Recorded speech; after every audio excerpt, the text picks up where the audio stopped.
potentiellement que tout puisse s'arrêter. Que tu puisses tout perdre, comme ton frère. Bah, ça m'est arrivé il y a... Qu'est-ce que tu racontes? Non, mais t'étais à 0 et tout? Bah oui. Ah ouais? Plus qu'à 0.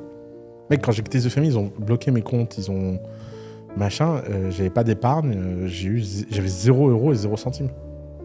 Et bon, alors, tu l'as vécu? Ouais. Comment tu l'as vécu Très bien. Sérieux? Ouais. Parce que ça, c'est ma phobie, tu vois. Ah ouais? Ouais, la Ouais, peur c'est- de la perte quand tu gagnes. C'est le meilleur moment. C'est là où les champions se créent. Non, parce qu'en fait, ce que tu vois pas, je te souhaite pas de le vivre. Vraiment, je souhaite ça à c'est personne. ma phobie. Mais ce que les gens ne voient pas, c'est que tout le monde est obsédé par ce que tu perds, mais personne ne voit ce que tu gagnes. Moi, j'ai passé 10 ans à faire The Family. À The Family, j'ai créé un réseau, j'ai créé des actifs, des machins. Et ce que les gens ne voient pas, c'est qu'il y a un prix à tout ça. Il y a des gens qui prennent ton temps parce qu'ils s'estiment qu'ils ont le droit de prendre ton temps, etc. Et là est venue une bombe nucléaire qui a détruit tout, qui a détruit les relations, qui a dit que j'étais un escroc, un voleur, et tout le monde a tout jeté avec l'eau du bain. Tu sais, genre on dit ah Oussama, il vaut rien. Alors c'est dur, mais c'est génial. Pourquoi? Parce que t'as page blanche. Et en fait la page blanche, t'imagines pas. Regarde, toi tu gagnes 100 000 € par mois. Ouais, c'est peut-être pas tous les mois. Hein. Pour l'instant, je touche du bois. Mais... Je touche du bois pour toi. T'es dans un business qui est le business dans lequel tu es.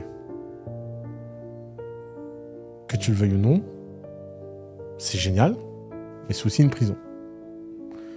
Puisqu'en fait, si ça se trouve, tu pourrais faire quelque chose de complètement différent. Tu pourrais enfin commencer la carrière qui t'attend dans le porno. La fameuse. Mais tu ne peux pas, parce que ça se ferait pas en tant qu'Antoine Blanco version 1. Ouais. Donc je souhaite à personne la page blanche, mais les gens se rendent pas compte à quel point la page blanche, quand tu es un entrepreneur, c'est le meilleur moment. Et moi, cette page blanche, elle m'a permis de réinterroger ma vie de zéro. Qu'est-ce que je voulais dans ma vie et quel machin. Je te donne un exemple. Tu sais que sans cette page blanche, j'aurais jamais pu lancer Better Call Saul. Avant, je subissais les gens de ma communauté. C'est-à-dire ? Bah, ils me demandaient des rendez-vous, je savais pas dire non. Okay. Là, j'ai eu enfin la force morale et l'excuse de dire, écoutez, vous voulez mon temps, faut payer. Bah, pas le choix, j'ai plus d'argent. Moi, j'ai créé Better Call Saul pour avoir à nouveau un revenu, pour littéralement payer ma journée. Hein. Et tu vois, ça m'a remis tout de suite à avoir un revenu à 300 € le call. Bon, après, j'ai construit des trucs, machin. Jamais de ma vie, j'aurais pensé trader, faire du hedge fund et tout. J'ai travaillé dans un hedge fund, j'ai été travailler dans un hedge fund qui m'a embauché. Et j'ai appris énormément de choses grâce à eux, parce que j'étais dans cette page blanche. Jamais j'aurais pu prendre le temps d'apprendre ça. Et si aujourd'hui je fais cette boîte de dessin animé, c'est parce qu'il y avait cette page blanche. J'aurais jamais pu le faire autrement. Et donc en fait, oui, ça fait peur. Oui, mais en fait, c'est génial. Après, il faut pas que ça arrive trop souvent. J'espère que jusqu'à ça... Moi, ça m'est arrivé... Moi, ça m'est arrivé 3 fois déjà. 3 fois? Ouais. Putain, quelle vie. Je suis pas très bon. Hein. Comme dirait Nicolas Nassim Taleb, le vrai test d'intelligence, c'est de ne jamais prendre le risque de ruine. Et de ce point de vue-là, j'ai prouvé que j'étais quand même très con. Hein. Qu'est-ce qui s'est passé? 3 fois, à peu près la même histoire à chaque fois. Mes associés ont eu marre de moi et ont dit que j'étais un voleur et m'ont attaqué en justice à peu près. C'est vraiment... c'est le... Tu vois... le cycle. C'est le cycle. Alors, je ne veux pas croire que ce qu'on a fait comme bêtise dans le passé, on le reproduit dans le futur. Après, si ça m'est déjà arrivé 3 fois, c'est que il y a quelque chose de fort. Donc cette fois, on va essayer de faire en sorte que ça n'arrive pas. Tu vois. C'est pour ça que ma boîte de dessin animé, ma cofondatrice, c'est Nia, tu vois. je me dis qu'elle attaquera pas en justice. On verra. Mais bon, c'est pas grave. Enfin, en tout cas, alors ce qui est marrant, c'est que le premier cycle c'était 2 ans et ça s'est mal passé. Deuxième cycle c'était 5 ans et ça s'est mal passé. T'avais quel âge à chaque fois? Donc 18 ans, 23 ans, 37 ans. Et donc, tu vois, le cycle 23-37 ans, ça a été le plus long cycle de ma vie. Et là, je suis dans le cycle 37, donc si ça se trouve, je vais faire doubler. Et donc, ça veut dire que je vais faire 37-57 ans tranquille. Bon, si à 57 ans, je perds tout et machin... Comme ton frérot. Ouais. Mais bon, j'ai appris. Donc là, C'est vrai que dans ce cycle de 20 ans, je vais me protéger un peu différemment, je vais me calmer. Bon, après, on vieillit, on apprend des choses. Alors, ce qui est fou, c'est que mon frère, lui, il n'a pas fait une page blanche parce qu'il a fait une bêtise. Enfin, fait une bêtise de s'installer au Liban, mais personne ne pouvait imaginer qu'un nombre de calamités pareilles allait lui tomber dessus dans un temps aussi Quelle restreint. malchance. Donc ça, tu vois, donc si ça se trouve, en fait, la prochaine crise de ma vie, ce sera juste de la pure malchance. Ouais. On a eu un invité à la maison qui a eu une page blanche très difficile. Il avait une vie parfaite, une carrière incroyable. Je vais te raconter 2 pages blanches. C'est drôle d'appeler ça la page blanche. Ça, Ouais. c'est... Et je vais te raconter 2 pages blanches. Première page blanche, c'est un entrepreneur parisien que j'admire énormément. Je sais qu'il nous regarde et je sais qu'il va comprendre que c'est de lui que je parle. Et je tiens à dire, je ne donnerai pas son nom parce que c'est très dur comme histoire. Mais il est au top de la gloire. Au top de la gloire. C'est un mec qui a une boîte bootstrappée qui vaut 300 millions d'euros. Il va en Thaïlande, il fait les cons avec ses potes. Et il dit, ouais, on va faire un tatouage. Il rentre dans une boutique de tatouage, il se fait tatouer. Dans l'avion, il se sent mal. Il arrive à Paris. Infection. Foie va mourir, vous êtes mort. Quoi ? Votre foie va mourir, vous êtes mort. Le mec explique que ça va mal aller. Il perd 70% de son foie, commence à faire des recherches, des machins pour s'en sortir. Il perd sa femme, qui s'en va, parce qu'il est malade. Et ça arrive plus souvent qu'on imagine. Ça, c'est horrible. Il perd son board, qui le vire.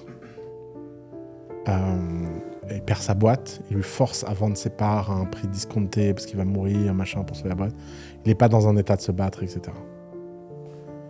Il a tout perdu. La santé et tout. La famille. Il s'en sort. Il construit la boîte concurrente de la boîte où il s'est fait virer. Comeback. Il passe de 300 millions à 1 milliard de valo. Il les bute. Il les rachète pour 1 euro symbolique. Oh là là. Il a une nouvelle femme. Il a une nouvelle vie. Et il est très heureux. Ouah, c'est un génie. Et la page blanche, ça lui a permis de refaire le même business 10 fois mieux sans aucune des dettes et des erreurs de la première fois. Ça a l'air irréel tellement c'est magnifique. Peut-être tu viens de me donner l'idée de l'inviter. Ah ouais, je sais qu'il a jamais parlé de son histoire en public. Je sais pas s'il a envie d'en parler. Je vais pas révéler son nom. J'aimerais trop. C'est un entrepreneur dans les assurances. Comme ça, les gens pourront enquêter. Mais voilà. Donc ça, c'est premier. La deuxième page blanche, beaucoup moins drôle. C'est un invité qu'on a eu à la maison il y a pas longtemps. Il a une carrière. Il est au top de sa carrière. Un salarié ou un salarié très spécial. Salarié moitié... consultant. Ouais, pas consultant. Il gagne sa vie extrêmement bien, mais il est salarié. Ouais, il est pas... Mais il est très autonome, très libre. Il voyage partout dans le monde. Machin. Il se marie, il a 2 enfants.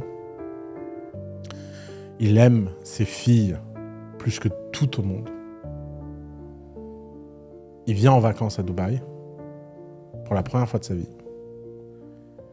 Et sa fille meurt pendant les vacances. Accident.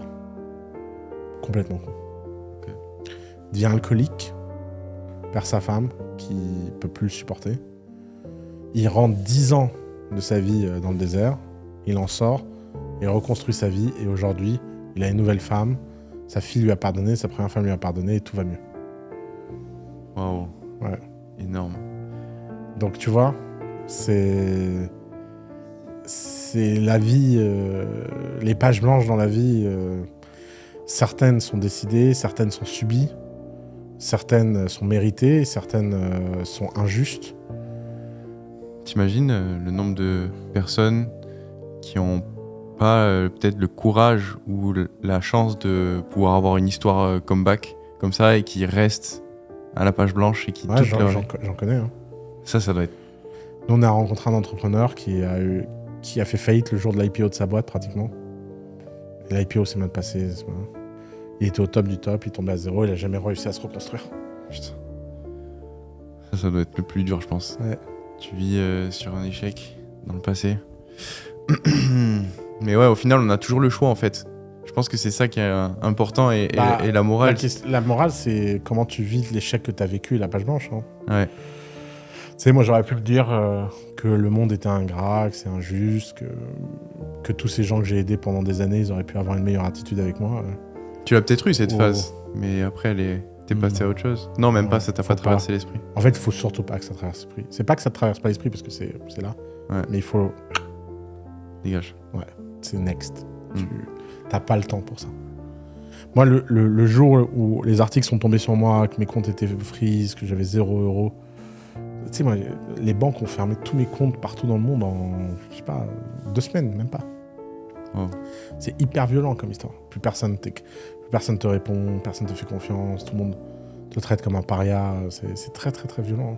C'était quoi le plus dur, tu penses, entre le fait de perdre l'argent que t'avais et de perdre les relations que t'avais? Parce que t'étais dans un milieu très spécial, très difficile d'accès. Le plus dur, ça a été de perdre les relations, évidemment.